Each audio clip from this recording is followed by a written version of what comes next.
My name is Cindy St-Laurent, reporting for the Vancouver Sun about the upcoming provincial elections on May 14th. I interviewed people in the Coquitlam-Burke Mountain constituency about provincial issues and community issues. What's one word you would use to describe the BC Liberals? BC Liberals are scrambling. The NDP?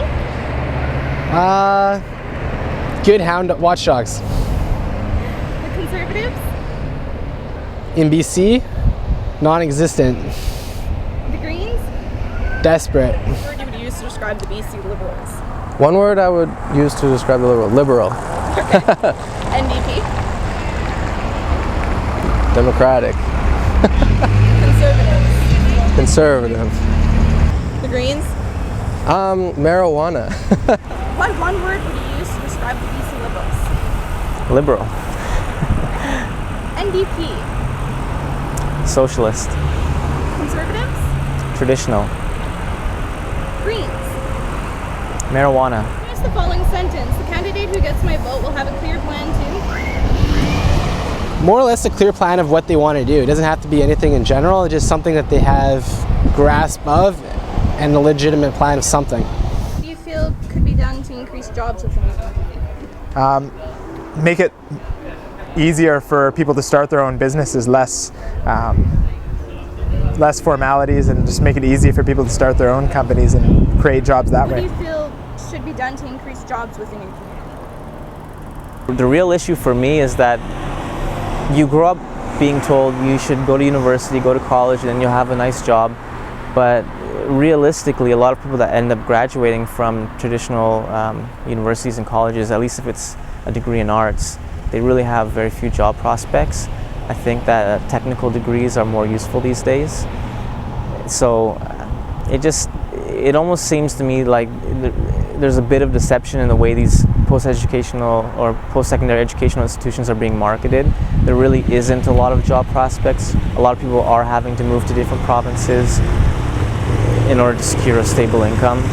You know, we live in a service economy or a knowledge-based economy. Maybe there should be more education and training for that. What do you feel should happen with the Enbridge Northern Gateway pipeline project?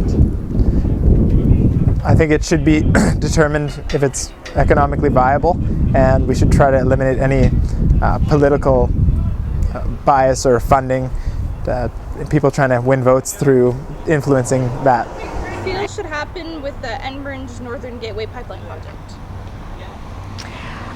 Me personally, I'm a bit on the line because I care very much for our beautiful province of British Columbia and the nature side of it, and when you've seen what happened in the Gulf Coast, I don't want that to happen to us, but yet I can see on the other hand the opportunity of many jobs being provided for Canadians and the amount of money that would bring in. But the only way that I would vote for it is if I was 100% sure that it would not destroy any of British Columbia and our nature. What do you feel should happen with the Enbridge Northern Gateway pipeline project? I guess on a personal level, if they can't figure out a safe way of conveying the oil, then it should be scrapped. What do you feel should happen with the Enbridge Northern Gateway pipeline project?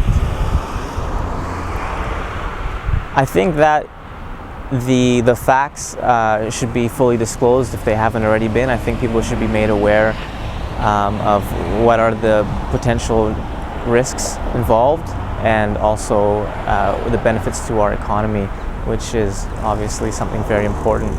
If people can't afford to live in our high-priced housing market or eat, then that's something that's more of an immediate concern than potential risks to the environment perhaps down the road.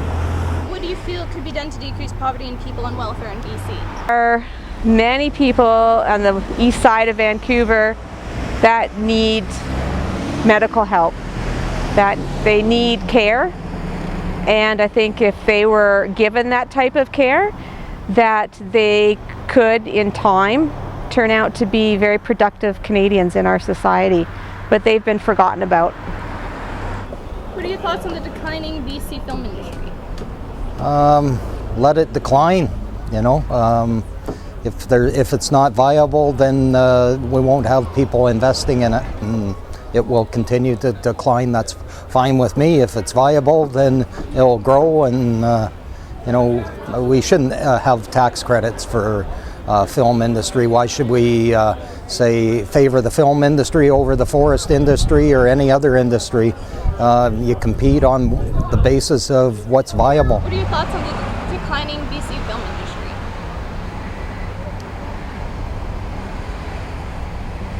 Well, in a sense, it's sad because it brings in money for BC, and British Columbia, the Vancouver area, is a beautiful province for filming, and we're very, very close to California, and I think that they should give every chance that they can to bring that industry up here and to use it.